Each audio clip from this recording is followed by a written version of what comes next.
নমস্কার বন্ধুরা, তোমরা সবাই কেমন আছো? চলে এলাম আজকে আরেকটা নতুন রেসিপি নিয়ে। আজকে আমরা ভেন্ডি ভাজা করব পেঁয়াজ দিয়ে আর মুসুরির ডাল। কত সুন্দর হয়েছে ভেন্ডি ভাজাটা, দেখতেই পাচ্ছ।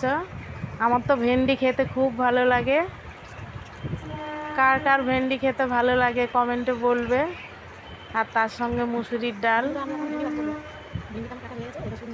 আজকে আমাদের বেশি কিছু রান্না হয়নি, এটাই হয়েছে দুপুরের মেনু।